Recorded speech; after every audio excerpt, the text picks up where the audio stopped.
मासूम और गूंगे बच्चे जिनकी आंखें भी नहीं खुली, वो चिल्ला रहे थे क्योंकि उन्हें अपनी माँ का दूध पीना था। पर माँ वो सर पे एक तेज डंडे की बात की वजह से मर चुकी थी। Hey everyone, welcome and welcome back to my channel. और इस कहानी में जो भी मॉडिफिकेशन है वो मेरे खुद के हैं। मैंने इंस्पिरेशन से ली है, बट ये कहानी इसका सब्सटेंस है वो रियल है। बाकी क्योंकि मैं कोई स्टोरी राइटर हूँ नहीं, तो मैंने जो चीजें इसमें डाली हैं या कहानी को फ्रेम कैसे करते हैं उसका आइडिया मैंने कहीं से लिया है। फिलहाल अभी मैं नौसिखिया हूँ इस मामले में, तो इतना हक मेरा बनता है कि मैं तो ये कहानी है आज से बहुत साल पहले की, जब हमारा देश ऐसा नहीं होता था। मतलब टेक्नोलॉजी तब इतनी आई नहीं थी और लोग और ज्यादा कट्टर हुआ करते थे उस वक्त पे। तो इस कहानी का जो मेन कैरेक्टर है वो है पंडित जी, और जो साइड कैरेक्टर है वो है उनका बेटा जिसकी उम्र 13 से 14 साल है, और उनकी पत्नी जो कि प्रेग्नेंट है और किसी भी दिन उनको बच्चा हो सकता है।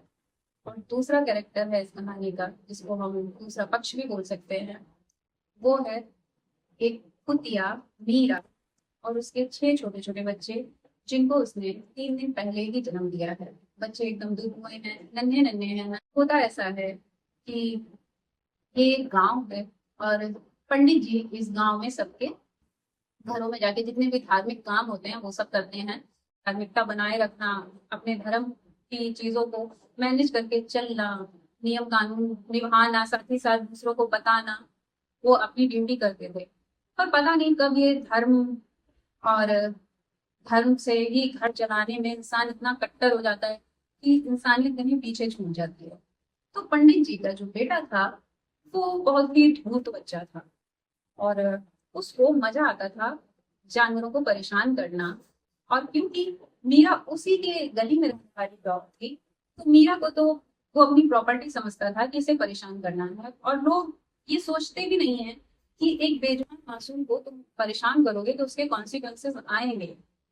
उनके हिसाब से उन जानवरों को हक ही नहीं है बुरा मानने का, अपनी रक्षा करने का, किसी चीज का हक नहीं है। वो तो अपने बच्चे की इस बहादुरी में खुश होते थे। पंडित जी की पत्नी भी।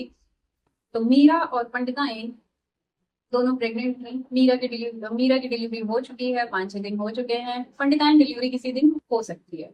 और क्योंकि मीरा नई माँ थी और वो पंडित जी के बेटे को भली भांति जानती थी, तो वो अब अग्रेसिव हो रही थी पंडित जी के बेटे के ऊपर। एक दिन क्या होता है कि पंडित जी का बेटा आ रहा होता है और मीरा अपने बच्चों को दूध पिला के धूप में थोड़ी देर के लिए बैठ जाती है।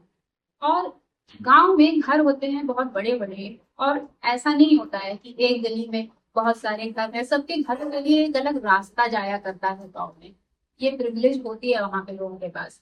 तो मीरा क्योंकि उसी गली में रहती थी, तो पंडित जी के बेटे ने उस दिन भी मीरा को देख के पत्थर उठाया। शायद किसी और दिन मीरा इसको इग्नोर कर देती, बट उस दिन क्योंकि मीरा के बच्चे बहुत छोटे थे और वो नई माँ थी, उसने अपने प्राकृतिक रिस्पॉन्स की वजह से उनके बेटे पे बुरी तरह से गुर्राया और उसके पीछे पड़ गई।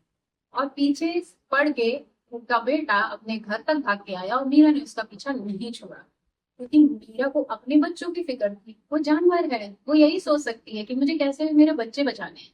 और दिन जब वो इस लड़के से डर जाती थी, चुप के बैठ जाती थी, वो दिन नहीं था आज। आज वो एक माँ थी। पंडित जी का बेटा जब घर आता है तो वो रोता हुआ कहता है कि ये कुतिया आज मुझे जान से मारने वाली थी। पंडितानी बोलती भी है कि अरे उसने बच्चे दिए हैं ना, देख के ही लगा है, इसलिए वो तुम पे दौड़ गई होगी। तो कहता मुझे तो नहीं पता इसके बच्चे कहाँ हैं, और मैंने इसके बच्चों को कुछ भी नहीं बोला था। उसने पूरी मासूमियत अपने चेहरे पे लाके। और पंडिताइन को तो ये गर्व था कि ये मेरा बेटा है, ऊपर से हम तो हैं पंडिताइन। किसी कुतिया की इतनी हिम्मत कि मेरे बेटे को घर तक दौड़ा। और पंडिताइन जाती है पंडित जी के पास कि तुम्हारे बेटे को इस कुतिया ने आज दौड़ा दिया। पंडित जी कहते हैं कोई बात नहीं, उससे थोड़ा दूर रहा करो। लेकिन पंडिताइन को लगा कि ऐसे कैसे मेरे बेटे को दौड़ा दिया भाई, हम हम इसको ऐसे नहीं खाने दे सकते हैं। और मीरा वहीं पे बैठ गई कि शायद उसे इधर उधर कुछ खाने का मिल जाए, घर से बाहर जब बचा हुआ कुछ निकाला जाए।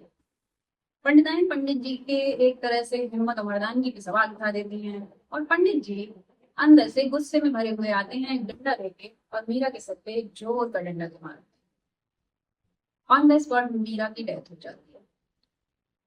और ये हुआ है पंडित जी के चबूतरे, जो कि गांव से अलग है।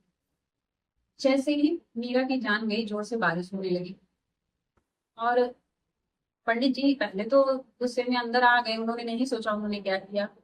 लेकिन जैसे जैसे शाम ढली वैसे ही पंडिताइन चिल्लाने लगी कि तुमने इसको मार दिया, अब बारिश हो गई है, अंदर गांव से कोई आएगा भी नहीं, इसको फेंको, इसको फेंको। पंडित जी कहते हैं मैं पंडित होके मरा हुआ कुत्ता नहीं छोड़ूंगा। लेकिन पंडिताइन को पता नहीं क्यों मीरा की लाश देख के बार बार क्या लग रहा था। वो इस चीज को इग्नोर ही नहीं कर पा रही थी कि बाहर एक कुतिया मरी पड़ी है उनके चबूतरे पे। धीरे धीरे पंडिताइन उससे कोरिलेट करने लगे कि इसके बच्चे कहीं पे हैं। और फिर पंडिताइन को आवाज सुनाई देने लगती है उसके बूढ़े बच्चों को, जो कि अपना माँ का दूध पीने के लिए तड़प रहे हैं, चिल्ला रहे हैं, पर उसकी माँ की लाश यहाँ बारिश में पड़ी हुई है। वो फिर पंडित जी को कहती हैं कि मैं इस मरी हुई कुतिया को यहाँ नहीं देख सकती, इसको हटाओ। पता नहीं कि मुझे बहुत घबराहट हुई है, मुझे लग रहा है कि ये कुतिया सिर्फ शरीर छोड़ के गई है पर इसकी आत्मा मुझे भूल रही है। बार बार मुझे यही लगता है कि यहाँ पे कोई कुत्ता खड़ा है, वहां पे कोई कुत्ता खड़ा है। वो शायद इसलिए था कि पंडिताइन खुद एक माँ तो थी पर इस वक्त प्रेग्नेंट भी थी, और एक माँ की बेचैनी को वो कहीं ना कहीं समझ रही थी। और उन्हें इस बात का अच्छे से ज्ञान था कि उन्होंने उस वक्त अपने मातृत्व में आके और एक डोमिनेट वाइफ होने की वजह से अपने पति को जिस चीज के लिए प्रोवोक किया, उसके बाद जो हुआ वो कहीं ना कहीं इंसानियत के बहुत खिलाफ था। और कहते हैं ना, कभी कमजोर की हाय नहीं लेनी चाहिए। खुद के पाप खुद को रियलाइज होते हैं, भले ही हम दुनिया के सामने ना स्वीकारें। और सच में मीरा ने वही नाली के नीचे अपने बच्चे छुपाए थे, और अब उसके बच्चे बारिश और धूप की वजह से चिल्ला चिल्ला के रो रहे थे, बिना ये जाने कि उनकी माँ नहीं आ। उस कुतिया को फेंक के आओ। और पंडित को कह रहे हैं कि मैं ब्राह्मण हूँ, मैं कुतिया के पास नहीं छू सकता, और फोन जमाने में होते नहीं थे, को किसी मेहनत से बुला के मैं फिकवा भी नहीं सकता। बट पता नहीं था पंडित उसे चिल्लाने लगी, अपने कानों पे हाथ रखने लगी, नहीं उसके बच्चे चिल्ला रहे हैं, इस कुतिया की आत्मा मुझे परेशान कर रही है। पंडित जी जाते हैं, अपना सारा धर्म सब कुछ साइड में रखते हैं, उस कुतिया की टांगे पकड़ते हैं और जाके एक खेत में उसकी लाश को फेंक आते हैं। वापस आती है तो पंडिताइन जमीन पे पड़ी हुई और जोर जोर से कहा रही थी, कहती है तुम अभी भी उसे फेंक के नहीं आए। वो बोलते हैं मैंने तो फेंक दिया। पर पंडिताइन को उसकी आवाजें सुनाई दे रही थी, वो उसके बच्चे भी रो रहे हैं। जैसे वो पंडिताइन से कह रहे हैं कि तुमने मेरे दुर्गुए बच्चे मार डाले, तुमने मेरे दुर्गुए बच्चों से माँ छीन ली, तुम्हें भगवान कभी माफ नहीं करेगा। लेकिन पंडिताइन ये मानने को तैयार ही नहीं थी, क्योंकि उनके हिसाब से उन्होंने कुतिया तो मार दी थी, उसके पिल्ले उनकी क्या ही औकात इस दुनिया में, उन्हें क्या ही हक। वो तो ब्रह्मांस है, यानी ब्रह्मण, जिसको ब्रह्मा का अंश माना जाता है। शायद उन्हें सब कुछ करने की आजादी है, लेकिन इंसानियत और आत्मा उसके लिए ये चीजें मायने नहीं रखती, वो अंदर से चिल्लाती है। और क्योंकि पंडिताइन पेट से थी और प्रसव पीड़ा उनको होने लग गई थी, तो अब जो ब्रह्मांड तक अभिमान था वो धीरे धीरे नीचे आ रहा था। क्योंकि जब दर्द होता है ना, तो सारे तर्क मिटा देता है, और कहीं ना कहीं आत्मा उस वक्त सच सामने लेके आती है। पंडिताइन चिल्ला रही थी, कानों पे हाथ रख रही थी, और एक ही बात कहे पड़ जा रही थी कि इस कुतिया को चुप कराओ, इसके बच्चों को चुप कराओ। और पंडित जी समझ जाते हैं कि अब समय आ गया है बच्चे की डिलीवरी का। लेकिन जैसे उस कुतिया की लाश फेंकने के लिए कोई नहीं मिल रहा था, पंडित जी को पंडिताइन के लिए कोई दाई भी नहीं मिल रही थी, ना ही कोई उनके घर आने को तैयार हुआ। उस वक्त कोई हेल्प उनको नहीं मिली।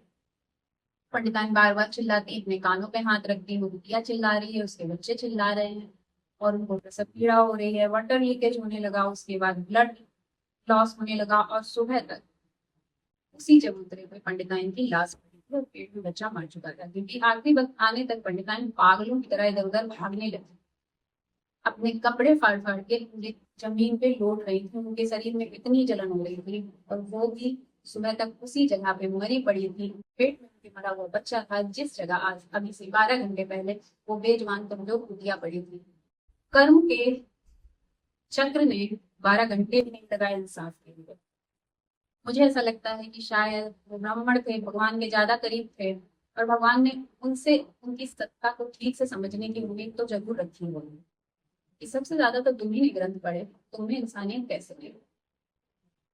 और 12 घंटे के अंदर एक पूरा परिवार मर गया और एक परिवार पूरी तरह से तहस नहस हो गया। तो कमजोर में हाय कभी मत करो, निर्बल को कभी मत सताओ। निर्बल को सताया हो और फिर उसके साथ ऐसे कर्म वापस लौट के आया हो, मुझसे शेयर करें। तब तक के लिए अपना ध्यान रखें, जवानों से प्रेम करें।